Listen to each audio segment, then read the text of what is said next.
Welcome back to Local 5 Live. You know, September is Family Health and Fitness Month, from wearing mouth guards when taking part in sports to looking for the American Dental Association seal when choosing products. We are talking about it this morning with Dr. Jaime Mlnarik, Green Bay dentist and WDA member. Good morning. Good morning.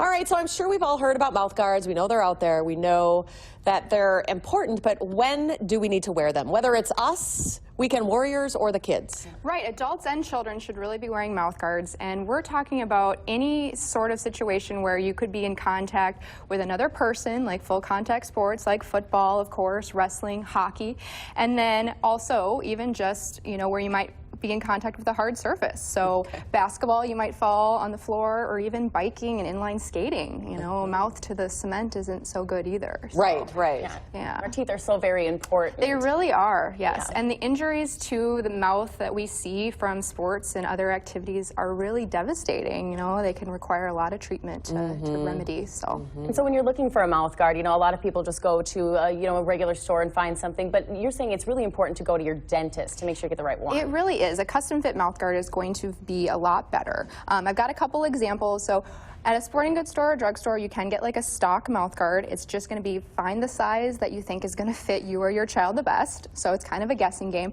They're really bulky and even can be hard to breathe. I mean, certainly hard to talk, but even hard to breathe with. Then you have another option at the store, which would be like a boil and fit guard. So they look kind of like this. There's some with straps that go on a helmet and then some without. And again, you kind of pick the size that you think is going to fit the best, and you boil it and you bite into it. And they work a little better than the stock guards, still pretty inexpensive, but your best bet is going to be more of a custom fit. And so that's when you get something at your dental office, and it's real easy to do. We just have to take an impression or mold of your mouth, and then we make a cast of your mouth that looks like this. Wow. And then we can custom form a guard that fits right in your mouth and just fits you. Okay. Don't have to worry about the kids mixing them up, because it's not going to fit anyone else. And it's just going to be a lot less bulky, stay in a lot better, just be a lot more comfortable. I wonder if we can put on the screen the best ways to care for the mouth guards. There are some important tips that we'll run through just quickly, if you would go through those. It is a good idea.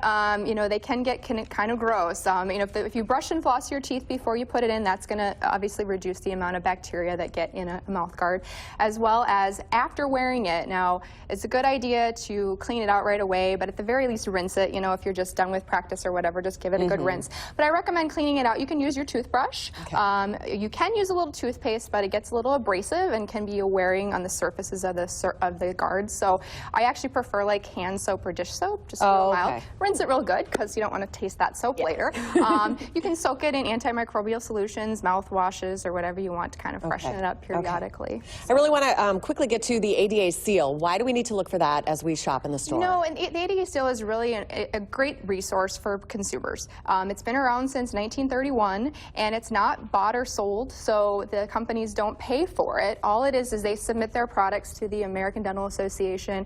Their Council on Scientific Affairs evaluates the products, and they just determine whether what they claim the product does actually does do that thing.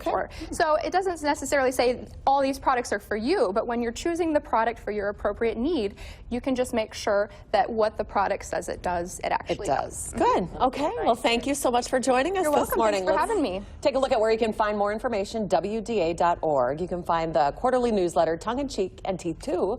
You can look for more information and find a dentist there, or try mouthhealthy.org. Yes.